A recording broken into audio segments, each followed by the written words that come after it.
This is Chapter 2, The Return Customer. Daniel returned to the shop the very next day. He couldn't help himself. On reflection, he felt silly for rushing out in such a panic. Now he'd had time to think, he supposed what he must have seen was a clever trick, an illusion, nothing more. But he found himself desperate to know how the owner of the shop had made the magpies seem so real. He spent breakfast trying not to look at Spud Harper, who made threatening gestures at him across the dining hall for the entire meal. Slipping out during the rush after breakfast was easy. Lost in the flow of the crowd, Daniel darted along to the kitchens, where the back door was always open, to let out the reek of the chef's cooking. The world was bathed in a beautiful Sunday sunshine, the sky endless blue.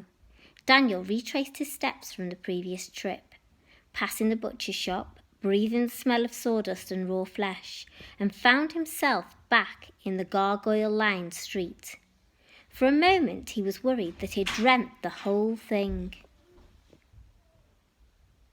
But then he saw the black bricks glistening in the light of the sun, and a grand arched doorway and a golden sign, the Nowhere Emporium.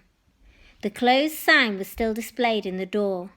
Daniel stared at it, arguing with himself, knowing that he shouldn't try to enter. But something about the shop was pulling him in. His hands trembled as he reached for the handle. The door was not locked. He pulled it open and felt warmth spilling from the shop. Inside, it was exactly how he had left it. There was no sign of the owner, no hint of the silver birds. Daniel examined the column of books where the magpies had landed.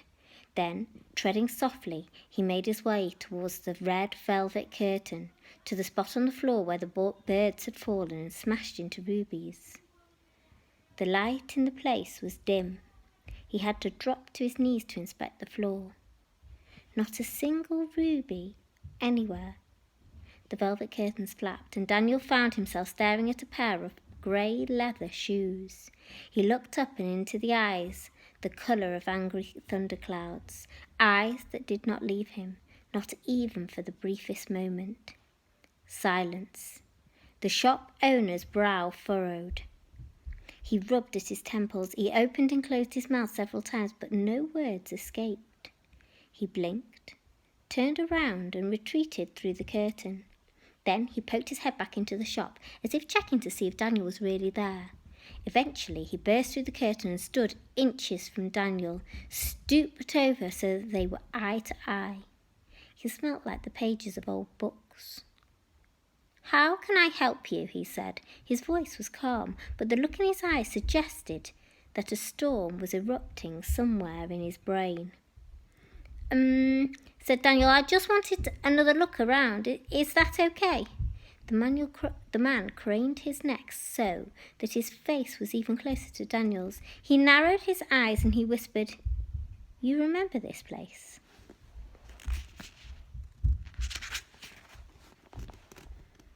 "Yeah, I was only here yesterday." The man grabbed him by the wrist and rushed him over to the desk. "Have a seat," he said, pushing Daniel into a wooden chair, sitting himself on the desk. He pressed the palms of his hands together. "What do you remember?" he said. "Tell me exactly." I remember everything. The books, the mirrors, the clocks, meeting you, the silver magpies." The man held a finger to quiet Daniel. His eyes were darting about the place. "How is this possible?" he said. "I'm sorry," said Daniel in confusion. "Have I missed something? How is what possible?" The man leapt to his feet. "Which children's home are you from?" he said. "St. Catherine," said Daniel. "It's only a few streets away." The man nodded. "Have you ever noticed strange things happening around you? Lights flickering, mirrors smashing, that sort of thing?" "No, why?" "No reason," said the man with a casual wave of his hand. Then he grabbed Daniel and pulled him from the chair, ushering him towards the door. "Listen, Daniel Holmes, we're closed, as the sign on the door so clearly states, so I think you should be toddling off home." But with that, Daniel was pushed out into the street, completely stunned by what had just happened. On the other side of the glass, the owner stared at him, for a moment, and when Daniel blinked, he was gone. Daniel began to trudge back down the street, hands in his pockets, aiming kicks at the occasional stone.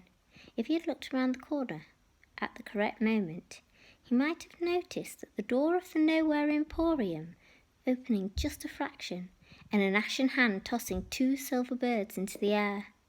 He might also have noticed that these birds flew from rooftop to rooftop, perching on stone angels, watching his every step as he made his way back to St. Catherine's.